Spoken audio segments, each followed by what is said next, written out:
today are directed mainly to the men who are in the chapel, not exclusively, but mainly to you and those of us who are men. Much of what I say will be relevant for the ladies as well, but because I am talking on temptation, I confess to you a real area and level of ignorance and how to apply it to the ladies. I am very well acquainted with the battle for men, since I'm in that category, but time would not permit me to broaden the target to include the women as well. So, however it speaks to you ladies, wonderful. I'm grateful that you are open and willing to apply it. I also believe it is appropriate that I address men mainly because we are more often than not the aggressor and sometimes tragically the predators. And that would include men in ministry.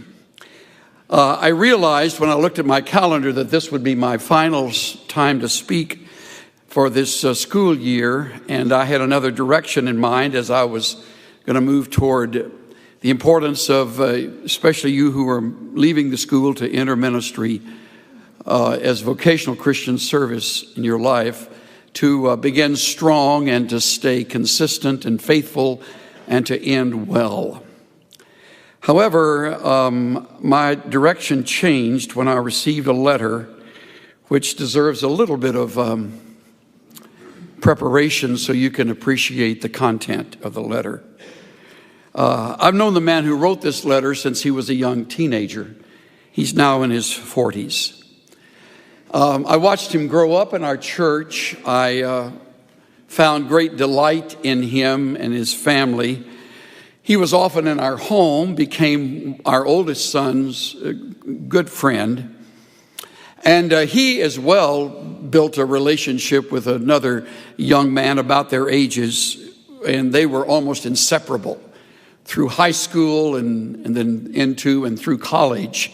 One of the joys of remaining in the same church over a period of years is that you have the chance to go the full cycle. You dedicate them as little babies, and you are a part of the delight of their early years in the elementary school, and then you teach them, as in our case, in our doctrine class, which we taught them before they entered high school, and you are with them through high school and all of those trials and struggles, and then you're there for them as they marry and as they have their children, which was true of this young man who is now engaged in ministry. He sat where you sit. He attended 4 years at Dallas Seminary, did very well. And by that, I don't necessarily mean academically. He did very well with his life. And he, with his inseparable friend, I think they were probably had most every lunch together. They found, separate from one another, lovely young women with whom they fell in love, and I married both of them at separate times. So our roots go very deep. So when I get a note from him or a letter, everything stops as I read what he has to say. Here are a few excerpts. Your comments on faithfulness and staying at it touched on a tender wound for me. I know you have experienced the heartache of close friends succumbing to moral compromise. Such has been my experience with my best friend since junior high days in Fullerton. He and his wife were struggling with personal intimacy issues in their marriage, and he has had an affair with his church secretary. He has since divorced his wife. She wanted to save their marriage, but he has now married the secretary. He has lost the trust of many believers who look to him as a model of spiritual maturity, the respect of his ministry peers, the loving esteem of his adult children. his ministry credentials removed from him where he has been serving, and so much more, he adds. My wife and I cannot believe what has unfolded in their lives. The two of them would have been the last couple. How often I read those words. The two of them would have been the last couple we could have imagined in this scenario. It has moved us to humble praise for God's grace in our lives and a holy assessment of our marriage to ensure that we bring no shame to the name we want to honor. He adds, I read with fresh sensitivity early this morning Paul's words in 1 Corinthians 9:27. I beat my body and make it my slave, so that after I have preached to others, I myself will not be disqualified for the prize.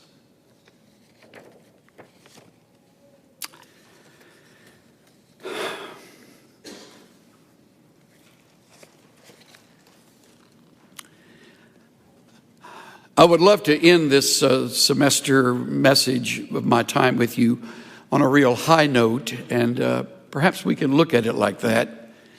If you will simply promise yourself you'll never forget what I have to say. For however long you live, and without question, you will certainly outlive me and most of us on the platform. And you will carry on. But you must understand that the people with whom I spend much of my time professionally are people who have been through this school. These are the men and women that who have paths that cross with mine often. And therefore, I follow their ministries with an enormous interest and devotion and care and love and affection. This breaks my heart. I couldn't finish reading it the first time I read it. I went downstairs to read it to Cynthia, and I couldn't finish again. Something happened between then and now. Maybe something happened before that I knew nothing about. Obviously it did, or I certainly would have addressed it, since we were often together. And I tend not to hold back when I'm really working closely with other men. And so today I am not going to hold back. I'm going to speak forthrightly. I probably won't need to raise my voice at all, because I think you will listen. Because I think you are also haunted by the same verse that haunts me. Let him who thinks he stands take heed, lest he fall. You will never outgrow lust. You will never come to the place where the opposite sex doesn't look attractive to you, even those you don't even know. It's sort of like what Patrick Morley writes in his book, The Man in the Mirror.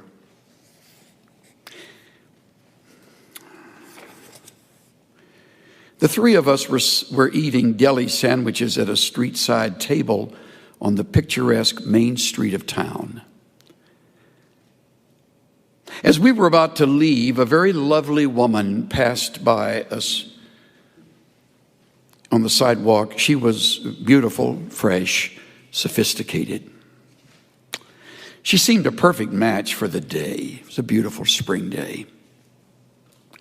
Many heads turned as she walked by, including the two men I was with. I watched their eyes follow her, and I could tell they had mentally undressed her in the secrecy of their private thought world. Not a word was spoken, and we headed back to the office. I found myself on the horns of a dilemma. I brooded with indignation over the obvious lust of these two, but at the same time, I was keenly aware that the only difference between us was that I had more carefully controlled my eye movement. Because Christians are expected not to lust over women. He's writing to men, so when he says Christian, he means Christian men.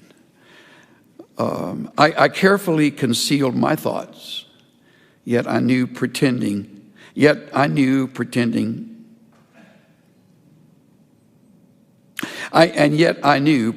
not to notice was counterfeit. I knew I was leading a secret thought life different from the image I projected. I didn't like the pressure of leading those two lives, but I was embarrassed about it. I thought it was exclusively my problem. It never occurred to me that other Christian men might struggle with the same problem.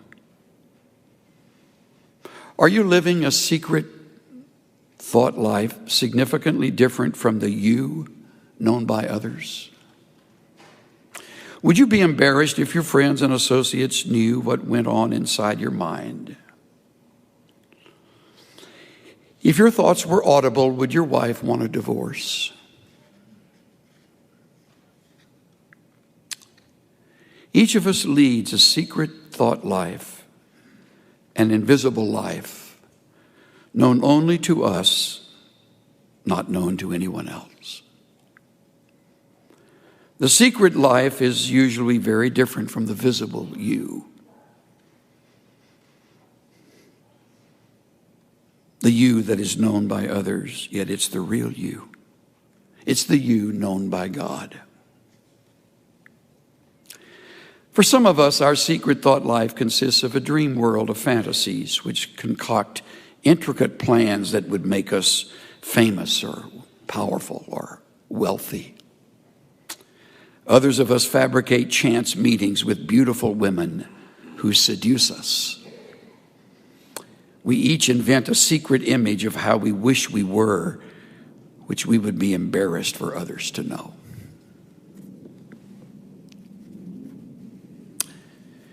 I have my Bible open to Genesis 39.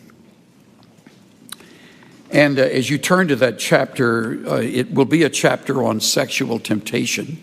Interestingly, in this case, the woman is the seducer. She is the seductress.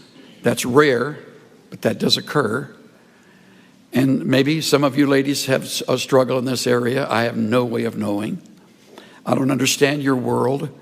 I do understand the world of men very well, which is why I direct my words mainly today to men.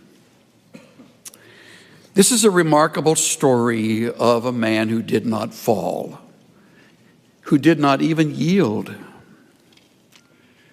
It's a remarkable account of a man who had such possession of his thought life that he wouldn't allow his imagination to run wild, even though he was a single adult, probably by now in his 20s, maybe late 20s. He has been sold into slavery. He has learned another culture and another language. He now a Jew living among Egyptians, and finds himself a trusted servant in the home of a man who was an official of the Egyptian government, a man named Potiphar. Joseph had been taken down to Egypt, and Potiphar, an Egyptian officer of Pharaoh, the captain of the bodyguard, bought him from the Ishmaelites who had taken him down there. The Lord was with Joseph, so he became a successful man. And he was in the house of his master, the Egyptian. Watch closely the setup. His master saw that the Lord was with him and how the Lord caused all that he did to prosper in his hand. So Joseph found favor in his sight. and he became his personal servant. He made him overseer over his house, and all that he owned he put in his charge. What a magnificent trust. This Egyptian officer over time had watched, studied, listened to, seen the results of the work of this Hebrew servant, and little by little he released to him more and more responsibility and authority and privacy. It came about, verse 5, that from the time he made him overseer in his house over all that he owned, we read again, the Lord blessed the Egyptian's house on account of Joseph. Thus the Lord's blessing was upon all that he owned in the house and in the field. So he left everything he owned in Joseph's charge. And with him there he did not concern himself with anything except the food which he ate. That, men and women, is trust. That's what you earn over the years as a pastor.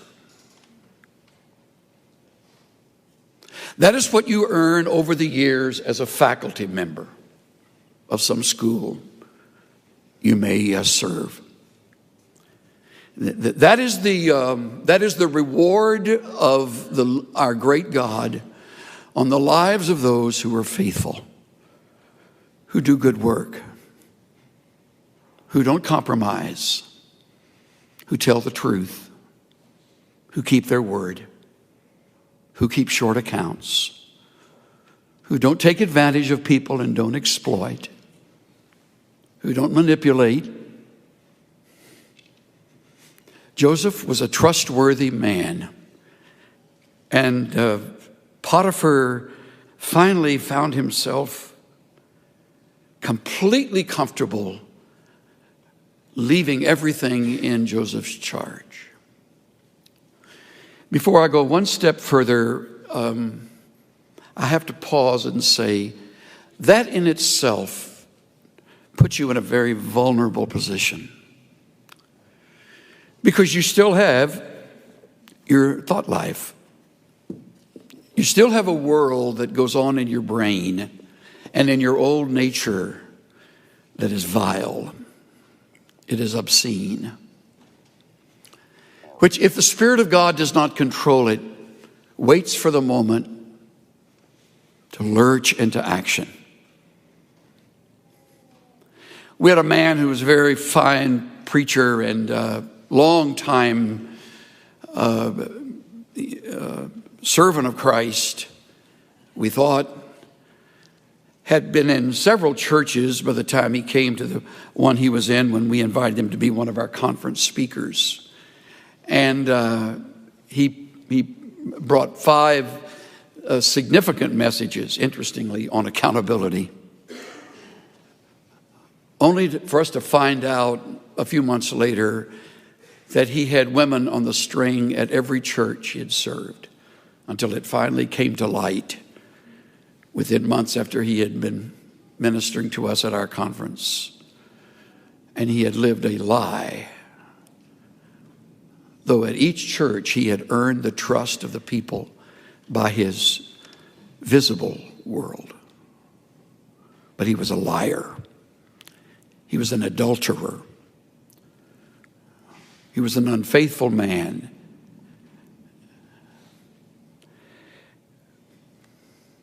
You will be, perhaps by the grace of God, in a place that will ultimately be enviable. You will have the trust of your congregation. You will have the respect of your elders. You will have the reputation over the years. You will have your degrees, and you will be unquestioned, quite likely, in a setting that becomes a very, very dangerous place. F.B. Meyer, in his book on Joseph, writes, "We may expect temptation in days of prosperity and ease rather than in those of privation and toil. Not where men frown, but where they smile, sweet, exquisite smiles of flattery. It is there. It is there," he repeats, "that the temptress lies in wait. If you go armed anywhere, you must above all go armed there." I'm reminded of Thomas Carlyle's words, the Scottish essayist. "Adversity is hard on a man, but for every 100 who can handle adversity, one can handle prosperity." You are in a dangerous place when all speak well of you, because then it's you and God, and hopefully a circle of individuals with whom you have made yourself accountable, so that your private world doesn't become a scandal and a shame. So Joseph, we read, is left with everything. The end of verse 6 says something that appears only 2 other places in all the scriptures. Interestingly, this is said only of David in 1 Samuel 16 and only of Absalom in 2 Samuel 14. Now Joseph was handsome in form and appearance. The NIV says he was well built and handsome. Nothing wrong with either one. It isn't fair, but there's nothing wrong with either one of them. Nothing wrong with that. We used to have a superintendent in our Evangelical Free Church group out in the West Coast, a wonderful friend named Wally Norling, who referred to one of our younger preachers as being cursed with good looks. Isn't that a good way to put it? If you're cursed with good looks, you got even more working against you. I've never had that problem, thank God. I got a bunch of others, but that was not one of them. But I know some dear guys that are in ministry that women's eyes roll when he's around. He's just handsome. Joseph was like that. Good shape, chiseled face, strong, young, available. Mrs. Potiphar noticed it. It came about after these events. Isn't the Bible eloquent? How full of meaning are those 3 words, after these events. Year after year after year after year after year. Faithful, faithful, faithful. Trustworthy, trustworthy, trust. Never once taking as much as a paper clip from Potiphar's house. After these things, the enemy of our souls has perfect timing. Perfect. After these events, his master's wife looked with desire at Joseph, and she said, "Lie with me." That's what I call the direct approach. Rarely happens, but sometime it will. I'm drawn not so much to her words, I'm drawn to the word desire. She lusted after Joseph.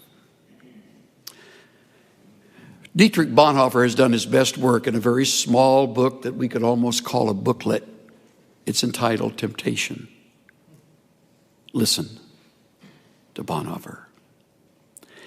In our members, there is a slumbering inclination toward desire, which is both sudden and fierce. With irresistible power, desire seizes mastery over the flesh. All at once, a secret smoldering fire is kindled. The flesh burns and is in flames. It makes no difference whether it is sexual desire or ambition or vanity or desire for revenge or love of fame and power or greed for money. Joy in God is extinguished as we seek all our joy in the creature. At this moment, God is quite unreal to us. And only desire for the creature is real. Satan, I love this line, Satan does not here fill us with hatred of God, but with forgetfulness of God. We'll just put God aside for now. Satan does not here fill us with hatred of God, but with forgetfulness of God. The lust thus aroused envelops the mind and will in deepest darkness. The powers of clear discrimination and of decision are taken from us. It is here that everything within me rises up against the word of God. That's it. He nails it. In vulnerable moments, I don't hate God. I just kind of get him out of the focus of my mind. Joseph never did that. Lie with me, she says. But he refused. Good for him. He said to his master's wife, notice how that's written. He says to his master's wife, of course. Behold, with me here, my master does not concern himself with anything in the house, and he has put all that he owns in my charge. There is no one greater in this house than I, and he has withheld nothing from me except you, because you were his wife. How then could I do this great evil and sin against God?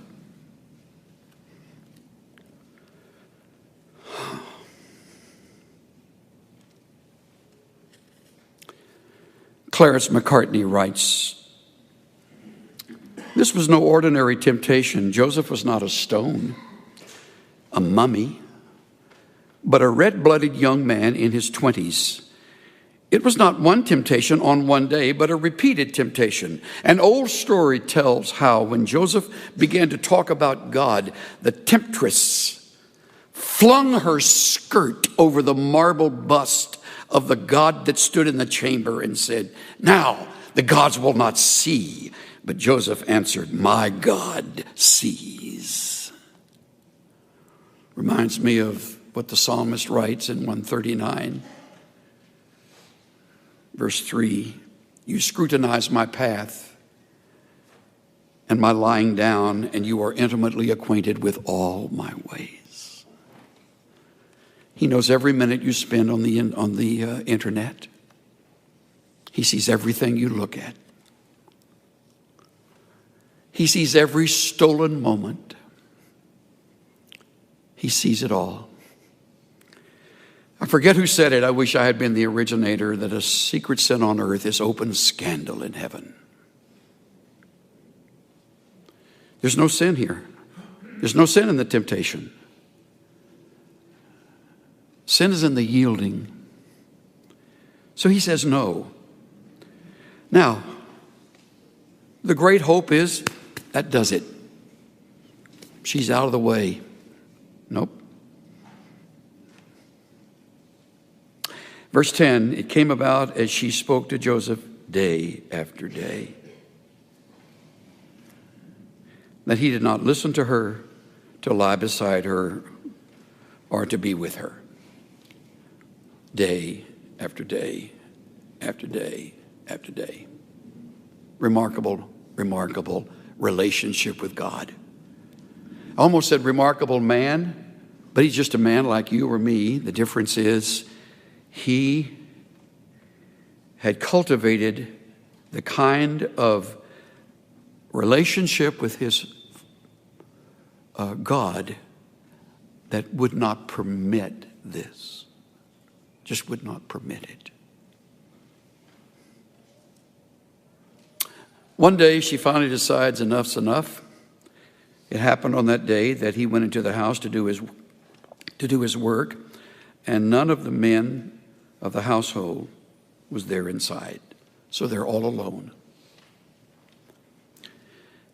I'm sure she made sure there was no one else around, perhaps locked the doors. She caught him by his garments, saying, "Lie with me." And he left his garment in her hand and fled and went outside. Interestingly, so often in the New Testament, when you come to passages dealing with sexual lust, the answer is to run. That's a wonderful response. You can't lust and run fast at the same time. And he took off running, left part of his garments there. And when she saw that he had left his garment in her hand and had fled outside, she called to the men of her household and said to them, "See, he has brought in a Hebrew to us to make sport of us." There's anti-Semitism in her words. This Jew.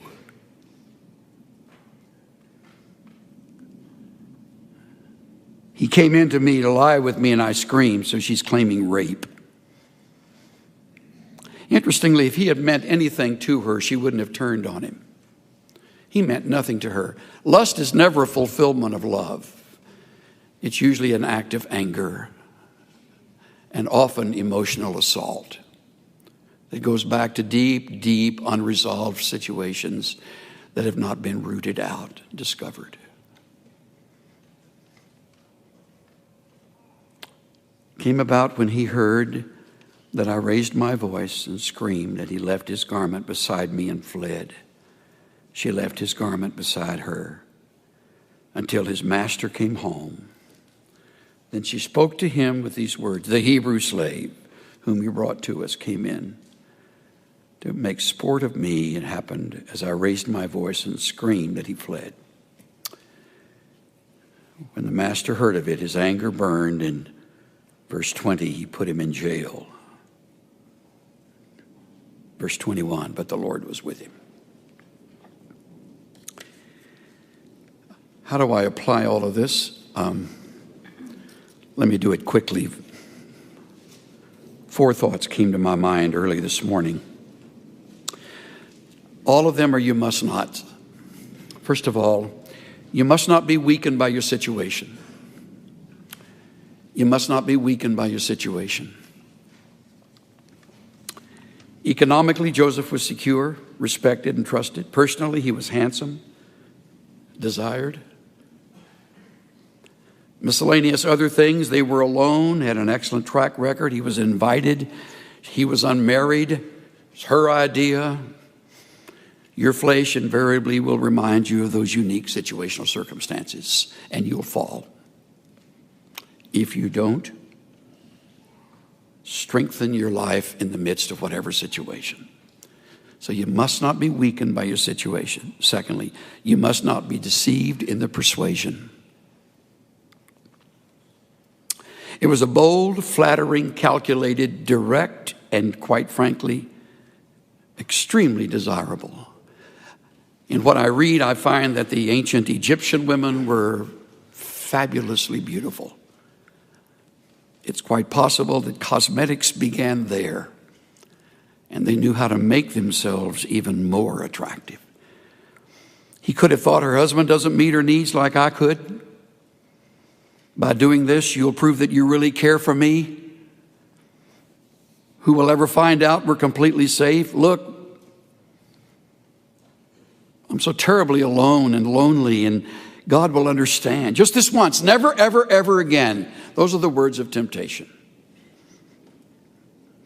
You must not be deceived in the persuasion. Here's the third, and perhaps I mean this one most firmly of all 4. You must not be gentle with your emotions. We read in verse 8, he refused. We read in verse 9, it is a great evil. Those are his words. Sin against God. Those are his words to her. He did not listen to her and would not be with her. Verse 10. Verse 12, he left and fled and went into the street. Those are all strong, not gentle, but strong reactions to the emotions within him.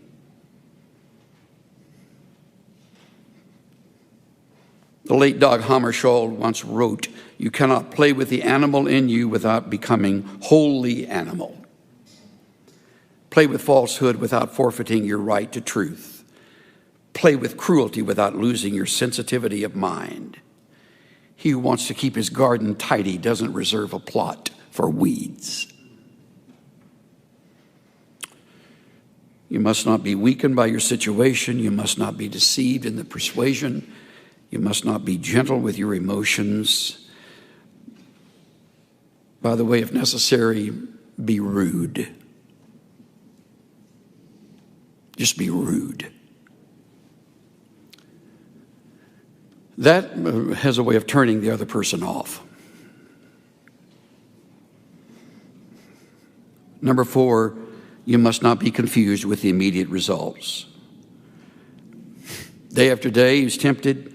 Advances become more forceful, not less. False accusation followed his obedience. He was later then demoted, misunderstood, and dumped in jail. I would add also, you must never forget the ramifications. In his fine book, Christ in Isaiah, F. B. Meyer writes this. This is the bitterest of all, to know that suffering need not have been. That it has resulted from indiscretion and inconsistency. That it's the harvest of one's own sowing. That the vulture which feeds on the vitals is a nestling of one's own rearing. Ah, me, this is pain. I woke up this morning thinking about my friend's friend in bed with another woman. I thought about how he must feel, alienated now from friends and, worst of all, his own children. I thought about everything he had planned for and trained for was now worthless. So what does he do now? Is she worth that? If you could possibly project yourself beyond the moment of sheer ecstasy for just a few seconds of ecstasy and think about a lifetime of shame, it'll help you. It'll help. Stay pure. Stay pure.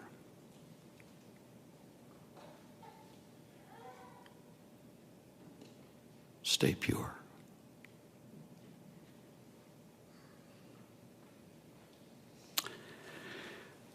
Lord, we sit in this room and all of it makes such sense, and we would all acknowledge that everything we've heard ties in with what you have taught and what we believe. And in this room, we're all in the majority and everybody's lockstep with one another, gonna stay pure, gonna stay pure. But in a few years, we'll all be separated and more of our hours will be spent away from anybody in this room. And that's when the test will come. May we never forget the marvelous model of Joseph and the way you strengthened him in this hour, those days, and how you took him even through the jail experience to promote him to a position he would never otherwise have had.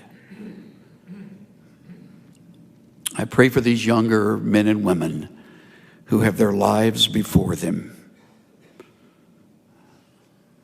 that they may be for you throughout their lives testimonies of the holiness of God. I ask that for faculty and student alike, for preacher and missionary alike, for counselor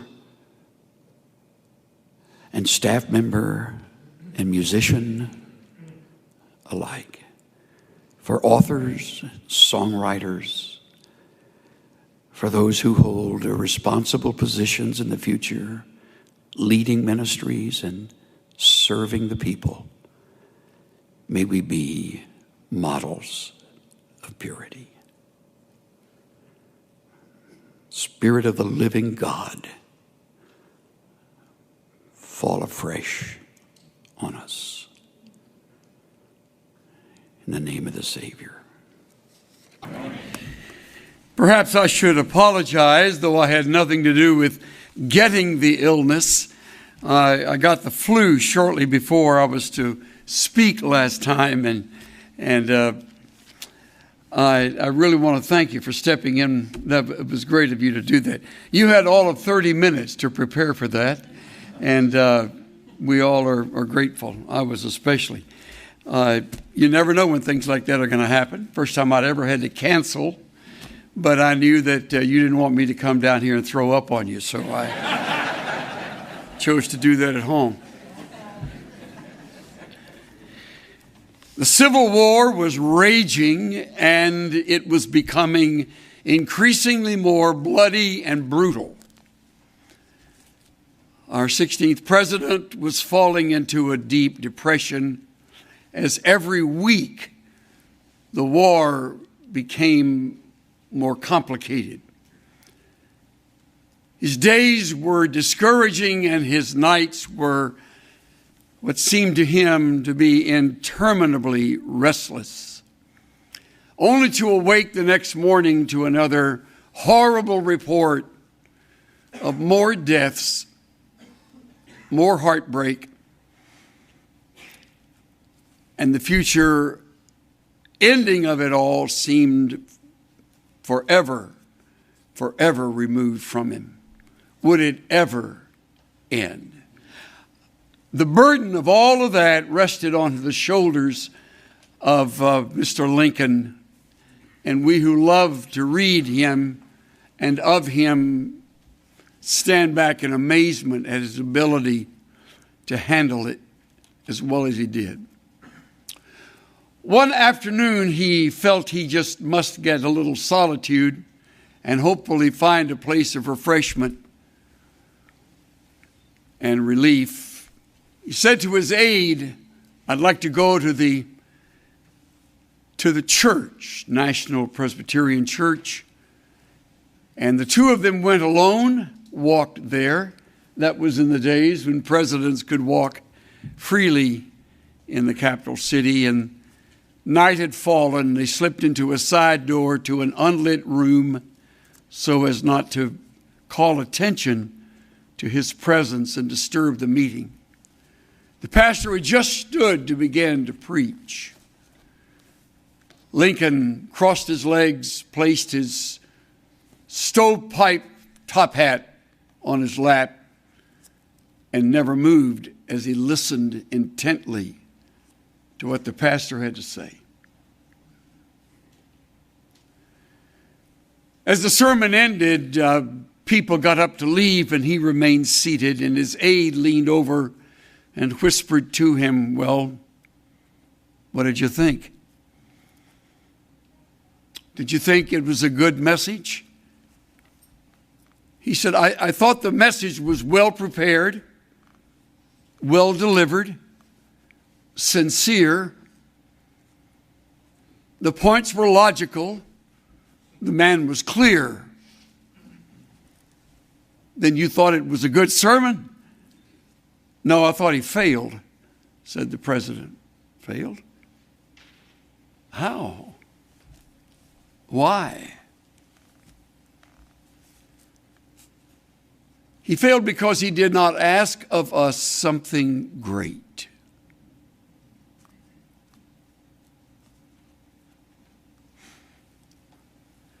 I've thought about that story, and I've thought about that fact on many occasions.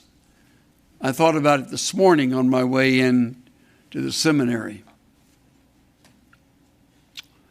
I don't want to fail today in that one area, and I don't think I will, because I have His Word that asks of all of us something great.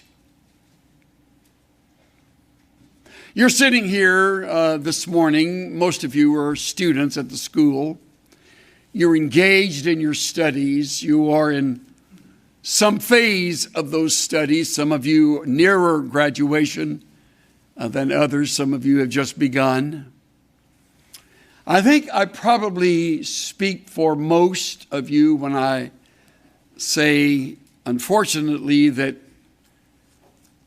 you really don't ever see yourself engaged in something great. We've been taught very well to do the little things well, and we should. To be faithful behind the scenes, and there's everything right about that. To cover the bases, to become the wind beneath another's wings, to stand along them and, if necessary, in their shadow, and do the work that God's called us to do with the training He's given us. And as a result, the last place most of you see yourself is in a great place, a place of sizable significance, where your life touches many people.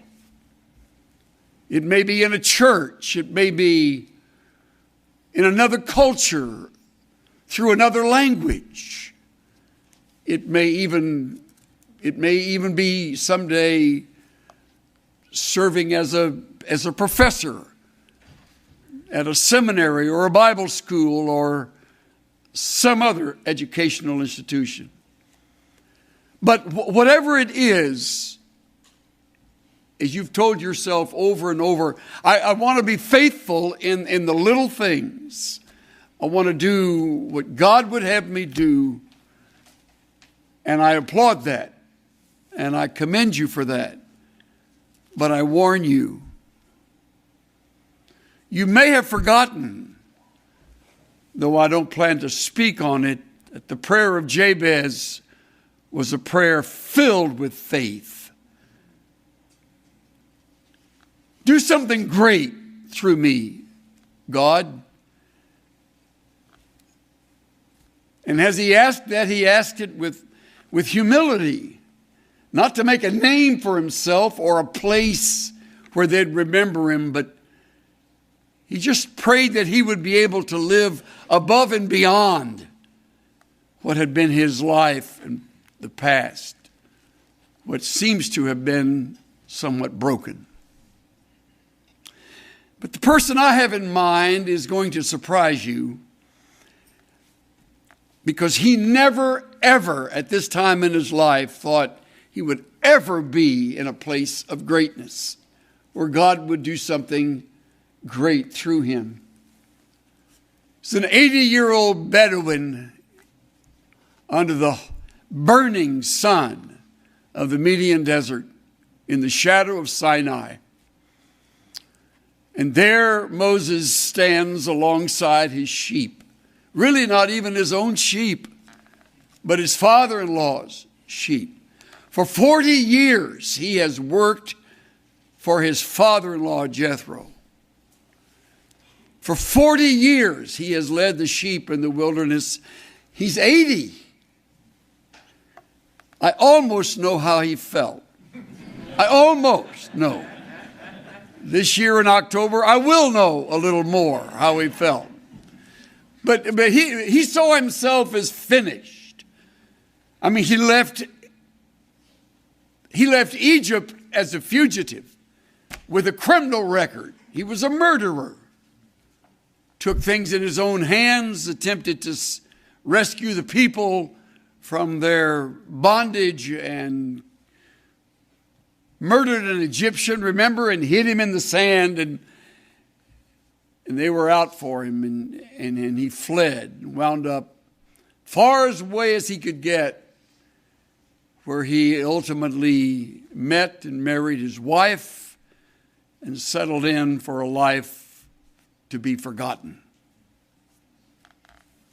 I don't know where you are in your own brokenness, but we all know something of those feelings. You've made a mess of some things.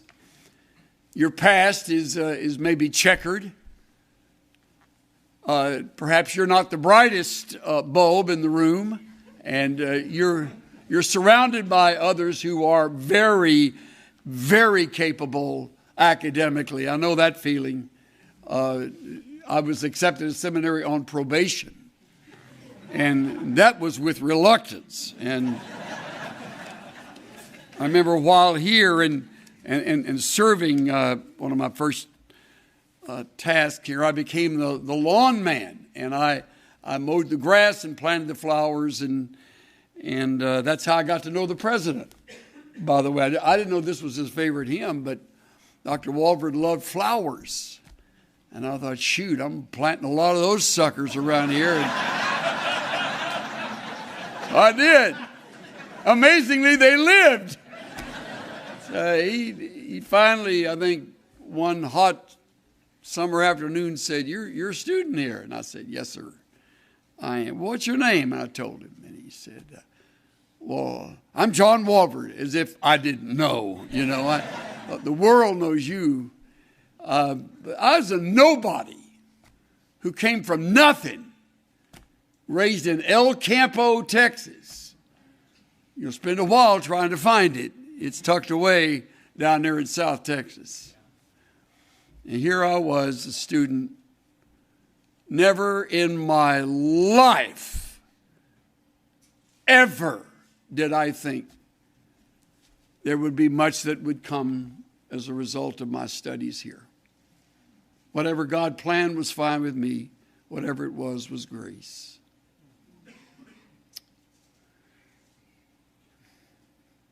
Moses is in a predicament, and he knows it. The best thing to do, he thought, was to hide out.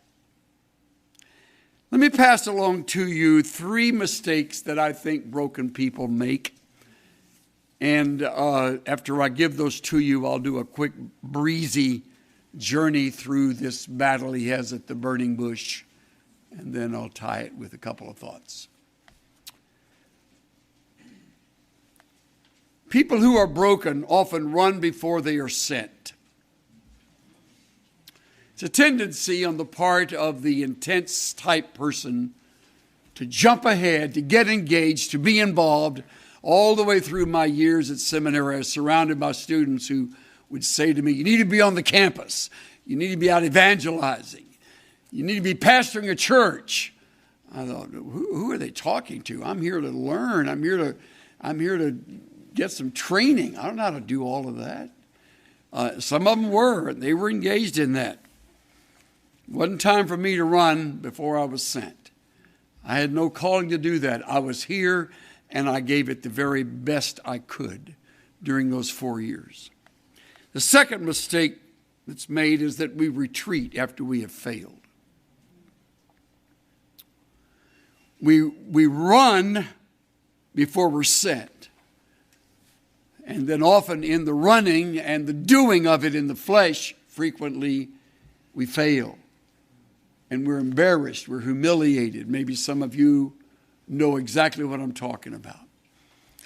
You have failed, and as a result, your tendency is to retreat.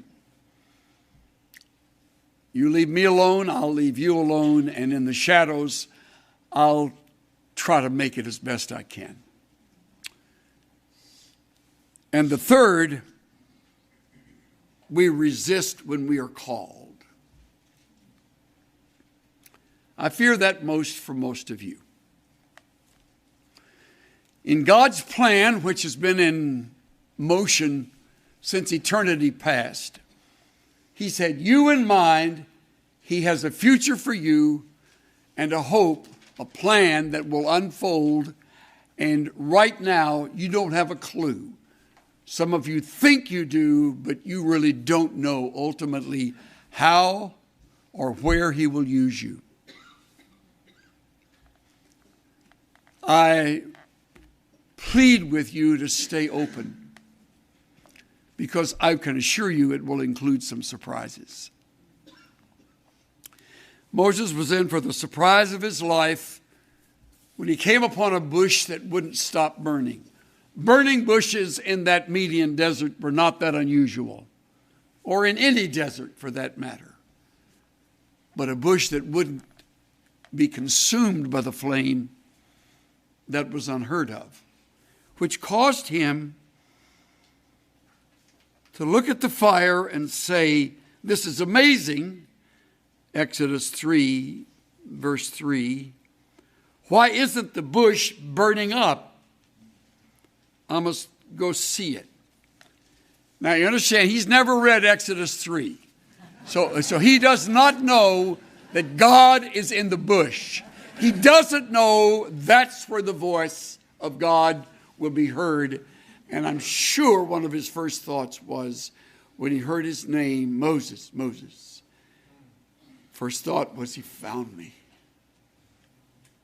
I'm not sure they were on speaking terms. We know nothing of his spiritual walk for 40 years. I mean, we have this image of Moses that is just phenomenal. I mean, born in this privileged family. He wasn't privileged. Swam the Nile when he was a baby. He didn't swim the Nile. Grew up, looked like Charlton Heston. He didn't. That's not Moses. It's not Moses. Stephen does tell us he's mighty in words and deeds. I think he had a chest full of military medals. He was supremely significant to Pharaoh, who probably had his eye on him as a replacement until he blew it. And now Moses, 80 years old, nothing but memories, and they're fading. And he hears Moses, Moshe, Moshe.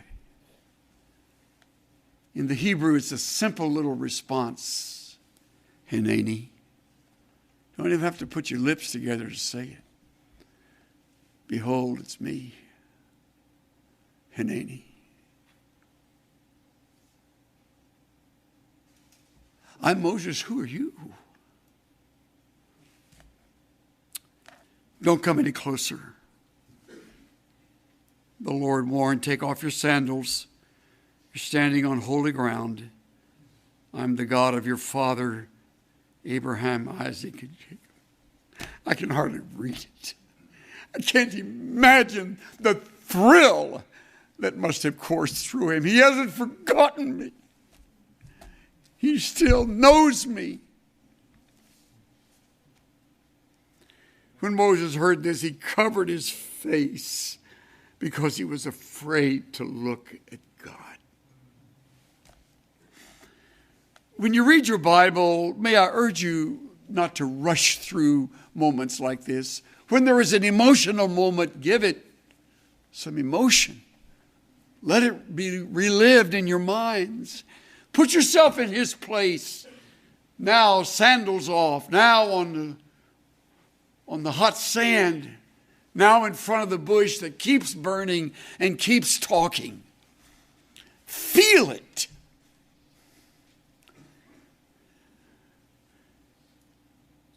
He covered his face because he was afraid to look at God. And the Lord asks of him something great. Does he ever? I'll cut to the chase. Verse 10. Now, go. I'm sending you to Pharaoh. You must lead my people Israel out of Egypt. Remember, we resist when we're called, when we're broken. Pharaoh. My picture's still in the post office. I'm a wanted man down there. The last place I want to go. They hate me there. See, all these years, he's had time to relive it. And over the passing of time, your imagination runs wild where you have failed. And you smeared that like a slab of peanut butter across toast. You smeared that across your life. That's you. You're the personification of failure. You blew it. First words out of the bush for the call was go. All right, we'll pause there and let that one sink in. Whenever the Lord uses you in any measure for whatever purpose, you go from here to there, unless his call is that you remain right here for further study. And you're going, oh man, that's the last thing. Well, hang on. You may be the PhD student of the future. And you'll be the most surprised. Because some of you are thinking, PhD? Just let me get out with whatever. I am not coming back. Don't say not doing that. Half of these guys would say the same thing.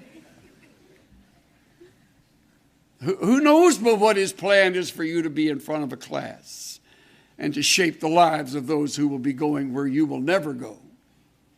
What a calling. But that's their calling. That may not be yours, but it'll be going somewhere. Going where? Away from the familiar, which is what makes something great so difficult. Forgive the frequent personal illustrations. I just don't know anybody else better than I know myself. I will tell you, every calling I've had has been surprising. Every one I said no to begin with. Every single one, sometimes several times. I was graduating from the seminary. I had offers to go to different places. And of all people, Dr. Pentecost asked me to be his assistant. First response was, me? And then it was, no, what is it? Think about it. I'd like you to think about that. So I did that for a while. And in the middle of that, the Lord had another plan for us. It was to go to New England. Who in his right mind is going to leave Texas to go to New England? I know if you're from New England, you're offended by that. Get over it. So I go, and I'm the most surprised guy in New England. I told him, no, that's not for me. That's not where I ought to be. New England's not only a geography, it's a way of life, which I never really got. So I wasn't there very long. I would call it pretty much a failure. But it wasn't a mistake. I just had to learn what it meant to fail. And I did. I don't think all of them there that were in that church would say I failed, but it wasn't the kind of place that, exciting, from one day to the next. It snows there. It's starting to snow here a lot. What's the matter with that? Anyway, to my surprise, the Lord tapped me on the shoulder and said, I want you back in Texas. And I said, no, I'm not going back there. I've been there all my life, and you need to go back there. No. So my wife heard, okay, Lord, I got it. I'm on the phone, and she's so anxious to leave. She said, I'll tell you what, honey, you pray about this while I pack. Okay? Yeah. So we wound up in Irving. Came to Irving, little church. And of all things, I follow Stan Toussaint. How bright is that? And while I'm there, it's amazing how God blessed it. Just had the time of my life. And we had a number of seminary students with some of the faculty members that were coming to the church. It was just great. Built a new building and exciting. And the day my mother died, I got a letter from California. February 1971. And they wanted me to think about coming to a church out in California. No. First of all, I'm grieving and got to prepare the funeral message for my mother. It's the most ill-timed letter that was ever written. They wrote again, please think about it. No, I'm where I ought to be. We're just been here just 4 years, and I really want to get at it. Well, then they wrote again. And what's wrong with these people? And Cynthia said, we really don't have any business leaving. I know, honey, I know. I'm not asking for it. They won't quit writing. And so I tell you what I'll do. I'll go out there and I'll go to the seminar I wanted to go to here. Then on Sunday I'll go preach out there and I'll come back here and done. And I went and, it was fantastic. Hate to tell you how much fun we had. And so I came back and she met me. Okay. She met me at the airport, like this. I don't want to hear. Anyway, long story short, of all places, this Texan goes to California. Never been there in my life except when I did an internship with Ray Stedman up in Palo Alto. I'm telling you all of this so you'll know something of the surprise things that happened. Not one of them did I pursue, did I seek. Not one of them was I looking for, and it's like, I can't believe it. I didn't know the geography. I didn't know the lifestyle. We had 4 kids. One wasn't even a year old. The other one was 9. They were all little. Every Texan told us that you're going to lose your family if you move to California, which that's a crock. I don't know why people say things like that. You don't lose your family unless you lose your family. It's not the environment. It's the home. And it's challenging, but what else is life but a challenge? You think it's all that great shakes here in Texas for the kids? I mean, it's a challenge everywhere. So we go out there, and I'm telling you, hang on, city. It is really an experience. I never had a multiple staff before, and now I started with no staff, and I hired every one of them. Little by little along the way, it was a time when Orange County was exploding and our church grew. We wound up couldn't handle all the services, 5 on Sunday, 5 services every Sunday. People sat on the floor, in the aisle, under the piano. The only one we tried to keep out was the fire marshal. I didn't want him to know what we were doing in there. Broke all the rules. We brought in extra chairs. We had television, closed-circuit television. We'll have to build. Now, I didn't want to go through. I'd gone through a building program at Irving. I don't want to go through one again. And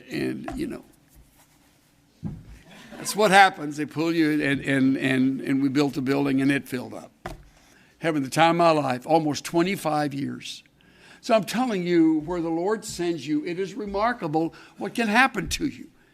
And you finally are at peace with it, you say yes to it, and you do it. And having done it, you realize how magnificent the plan is. He wanted to do great things. And I want to do familiar things. He wanted to break molds, and I wanted to be poured into the mold where I am comfortable, where I know all the streets and where the restaurants are and where the grocery stores are and all. I go out there and I mean, those places, those things out there change about every 3rd month, and you're on the move. It's a fast lane, and before long, would you believe it, God opens up doors for a publishing ministry. I never dreamed of writing a book, ever, in my years at this school. I sat in awe of those profs that taught me and were using their texts, and I'm thinking, what would that be like? Can't imagine. Now I've got a publishing thing going. And out of the blue, I have a man named Al Sanders who says, I think you ought to think about being on the radio. And I said, I don't need to be on the radio. That's ridiculous. I never listen to radio. I certainly don't listen to Christian radio. And he says, I know. We need to give him something to listen to.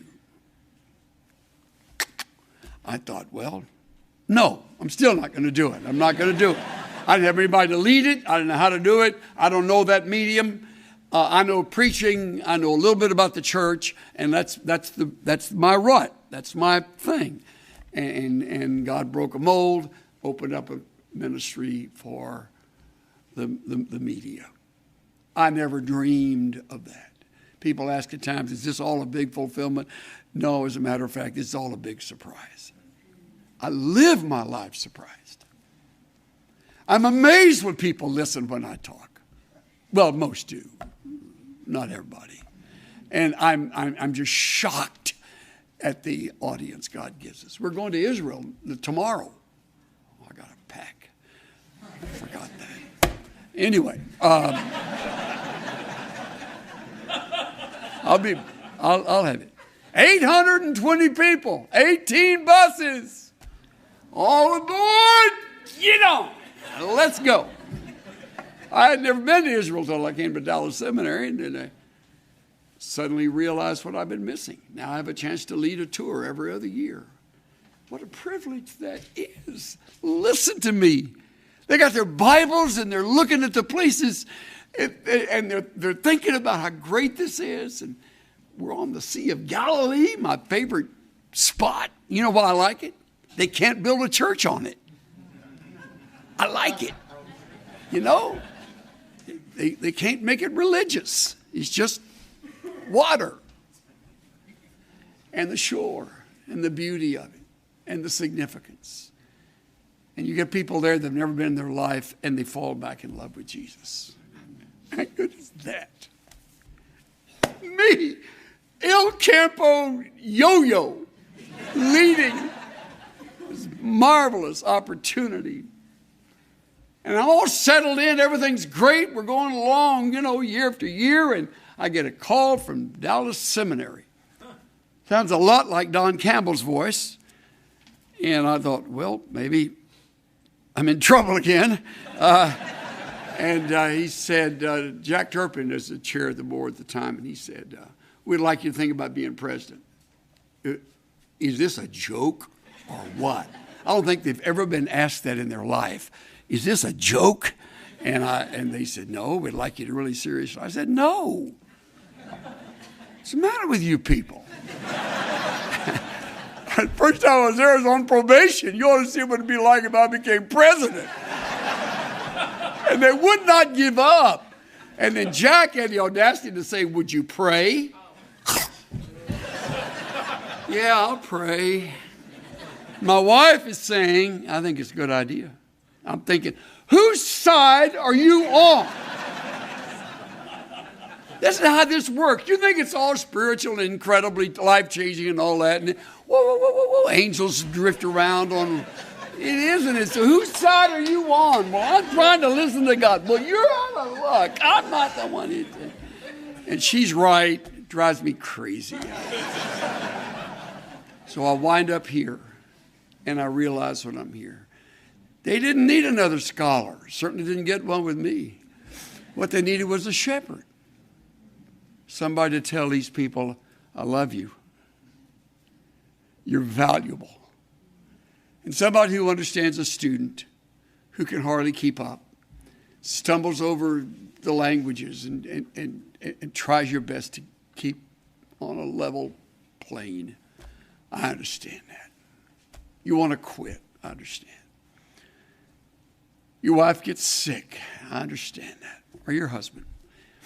We lost a baby here.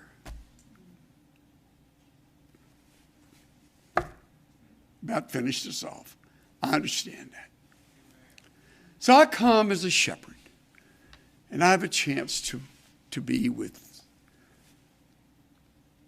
some people of whom the world is not worthy. Now I realize that's what God had in mind. And one of my favorite stories is when I finally had finished my calling here, and we were in a church out in the little town of Frisco. I used to hunt dove in Frisco. It's a dump, back when I was here before. And now it's like, whoa. It's just growing like topsy. We got a church right in the nerve center of all of that. And I'm thinking, God has a great sense of humor. Here I am in the middle of this growing church. I've never started the church in my life. No. But it was yes, yes, yes. So learn from me. Stop saying no. Stop looking at the obstacles. Stop thinking, not me.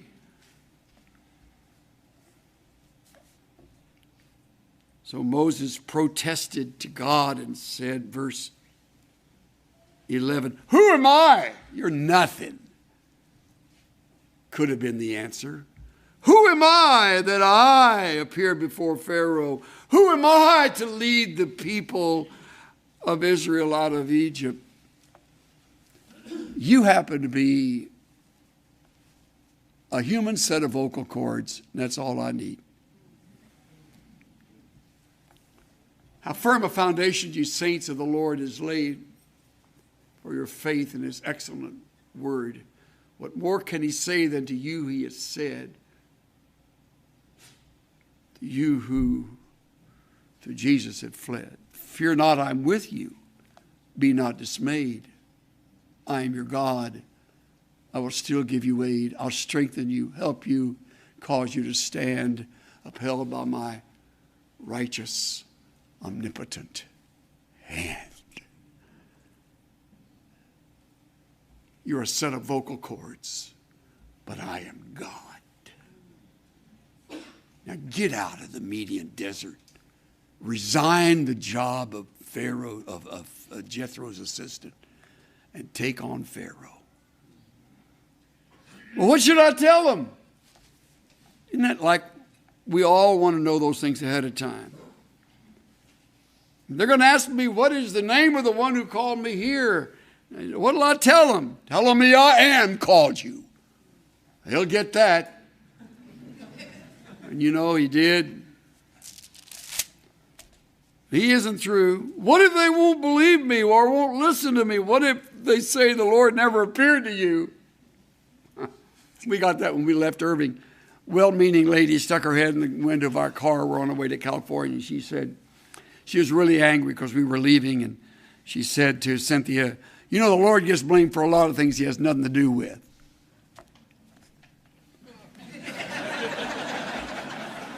So I won't tell you my first Marine Corps response in the car. I just said to Cynthia, roll the window up. So she backed away and rolled the window up, and we drove off. And I said, honey, if you think about that, the rest of the trip to California is going to ruin the beginning. She just can't see past the nose on her face. She doesn't realize. We're not going because we're just craving to get out of here. We're going because we can't stay. Get that. And you can't expect them always to get it. Folks won't understand. Very few will go, oh, you're in trouble. They all go, good. Get out. This is great. They will want you to stay if you've done what you should have been doing.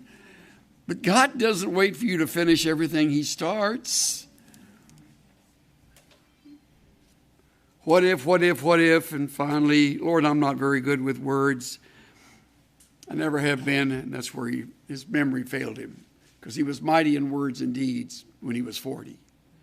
But when you follow sheep for 40 years, it's down to bleh, bleh.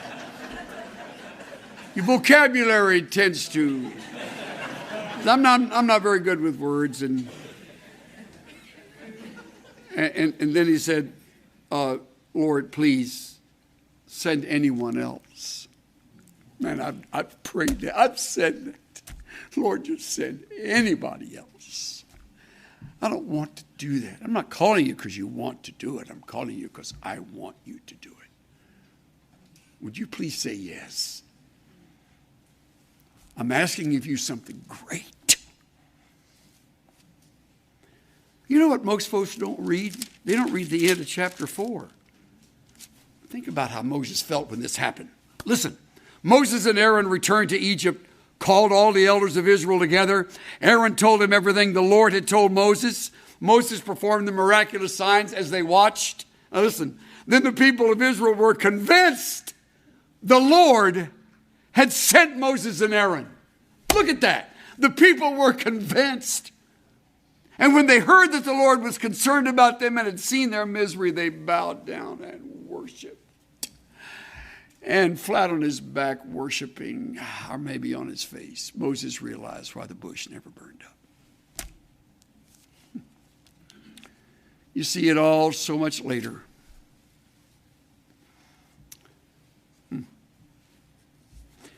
I'm asking of you something great. This message is not going to be a failure. I'm asking you to think yes. I'm asking you to be available. I'm asking you to learn from my frequent no. There's a wrong response when the Lord is on the other end of that phone call. Or when he brings before you something that you hadn't planned on. You're not in charge of your life. We're not our own. We're bought with a price. We're vessels to be filled and used. So get out of the way. Say yes.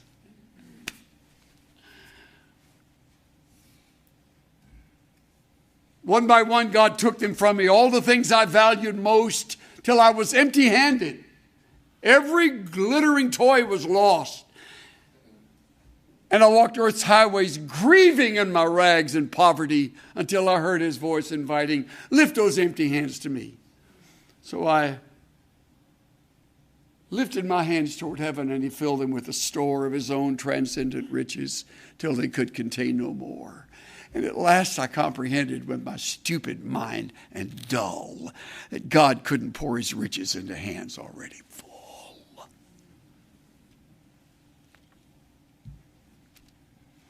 Get just enough training to be effective, then get out of the way. Empty the hands. Open the mind. Think yes. He's going to use some of you in greater ways than you nor I together could ever imagine. It's coming.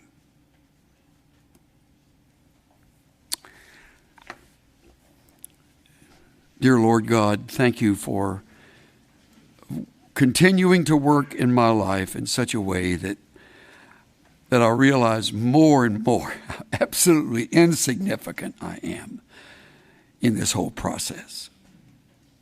I got a voice, and I've got a body, and I've got a mind, I've got a mouth, and I've got a family, and you're wanting to use different parts of that at different times. And keep me from making a mess of what you're planning to do. And I pray the same for those men and women who've listened so well today. Guard us all, our Father, from building those great big barriers based on a human viewpoint that thinks and says repeatedly, no, no, no, no, no, no, no, not me, no. And then let's learn from Moses, Lord, that the only way to go is with a yes. And then help us get out of the way. So I pray that you would fall upon us in a fresh way and communicate this again and again through late night study, early morning classes, in the middle of the day, and in the summer months ahead. We invite you to ask of us something great. In Jesus' name. Everybody say. Amen.